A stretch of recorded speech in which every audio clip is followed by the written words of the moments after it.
Voz de Neo. Seguí tu plan, ahora de 18 a 27 años. Hola, buenas noches. ¿Qué es lo que está pasando en el teatro de operaciones, que es un país, prácticamente un país entero, la totalidad de Ucrania? ¿Quién está en ventaja? ¿Quién está perdiendo? ¿Hay un ganador y un perdedor en términos militares, en términos exclusivamente bélicos? ¿Cómo entender que de repente los contactos entre ambos gobiernos hayan llegado hasta el nivel de los ministros de Relaciones Exteriores, y tanto Kuleva como canciller ucraniano, como Sergei Lavrov, como canciller de Rusia, mencionaron la palabra acuerdo, una señal de que un acuerdo no está demasiado lejos, casi diría una luz al final del túnel, una luz todavía muy tenue, una luz que parpadea, pero que los cancilleres hablen de un posible acuerdo no deja de ser, o parecer al menos, una luz al final del túnel. Sin embargo, cuando uno mira el teatro de operaciones, lo que ve es una guerra que recrudece. Sobre todo van incrementando su destructividad sobre las ciudades, sobre los centros urbanos, los bombardeos rusos, que cada vez se parecen más a los bombardeos de saturación, aquellos que se usaron en la Segunda Guerra Mundial, esa forma de devastación que usó el propio Vladimir Putin para vencer al independentismo checheno que lideraba el general Yegor Dudayev en la década de los 90. ¿Cómo puede entenderse que las señales en el campo de batalla vayan en una dirección y en las palabras de los cancilleres vayan en otra? Bueno, yo creo que no es contradictorio cuando se está cerca de una mesa de negociación o cuando una mesa de negociación es posible, las fuerzas beligerantes intentan mejorar su posicionamiento para empezar la negociación en una posición más fuerte y no más débil. Normalmente esto es como en el box, ¿no es cierto? En una guerra, el bando que va perdiendo es el primero que empieza a buscar una salida negociada, empieza a mirar a ver dónde puede haber una mesa de negociación. Como en el box, el boxeador que va perdiendo es el que empieza a mirar afuera del ring, empieza a mirar el reloj o empieza a mirar a su rincón para ver si le tiran la toalla. En este caso, las señales vinieron de los dos bandos. En este caso es como que los dos boxeadores empezaron a mirar el reloj. Los dos empezaron a tener la necesidad de una mesa de negociación. Normalmente es el país que va perdiendo, o el bando que va perdiendo, el que más necesita la salida negociada. Y sin embargo, en este caso fue los dos. ¿Cómo se explica?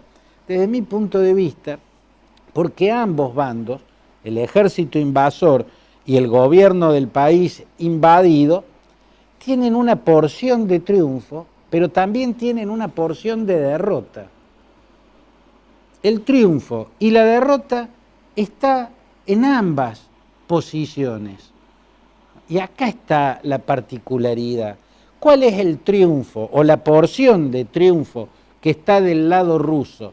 Y el hecho que ya hay una porción de territorio muy importante que va desde la península de Crimea hasta el norte, casi en las fronteras con Bielorrusia, pasando por buena parte de la región del Donbass, que está bajo control del ejército ruso, sin que el ejército ucraniano esté en condiciones de expulsar a la fuerza invasora de su territorio, ¿no? Esa es la porción de triunfo que está del lado ruso.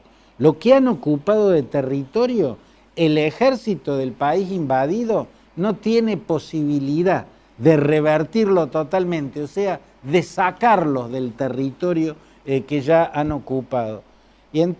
Pero ¿cuál sería la porción de derrota entonces del lado ruso? Y la porción de derrota es que a esta altura se supone que es mucho más el territorio que debieran controlar. A esta altura de la invasión, cuando uno analiza las características de la operación, se supone que ya tendrían que estar en Kiev, en Odessa, en Kharkov, solamente una ciudad, que no es la más significativa de todas, han podido ocupar. En las demás no están pudiendo entrar.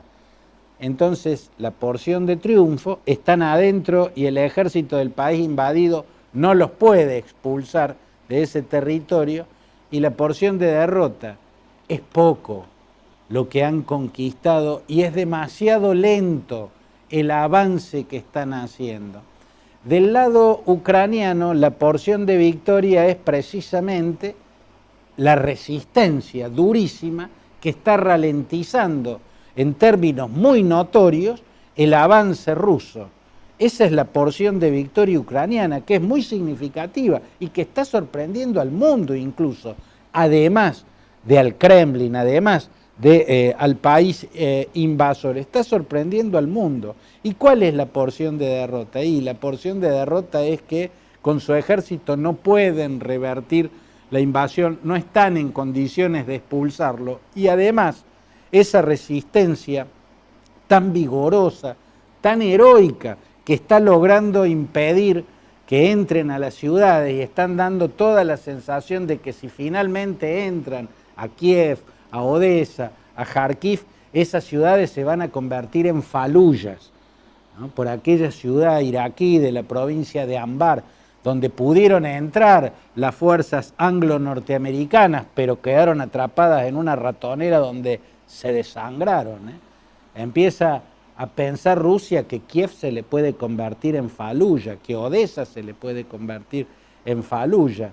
En fin, hay porciones de victoria y de derrota en ambos lados, porque la derrota de Ucrania es también que lograr demorar el avance ruso tiene un inmenso costo en vidas y en destrucción, cosa que un gobierno democrático, y el gobierno de Ucrania lo es, no puede no tener en cuenta la cantidad de muertes, la tragedia, la catástrofe humanitaria que está viviendo.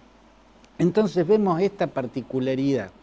La victoria, la porción de victoria rusa, la porción de triunfo del invasor ruso se mide en espacio, se mide en los kilómetros que han logrado avanzar dentro del territorio invadido, mientras que la porción de victoria ucraniana se mide en tiempo, ¿no? El tiempo que logran demorar el avance de la fuerza invasora y la ocupación de las principales ciudades. Pero ese tiempo tiene un costo en destrucción gigantesco, mientras que para el otro lado ese tiempo tiene un costo económico que se va volviendo insostenible, sobre todo bajo el peso de las sanciones económicas de las potencias de Occidente. Es muy difícil hablar de esperanza en un escenario tan trágico, en un escenario tan catastrófico como el que está viendo el mundo. Sin embargo, yo creo que aunque muy tenue y muy parpadeante, empezó a asomarse una luz al final del túnel. Pinturería Fantini, tienda de pinturas.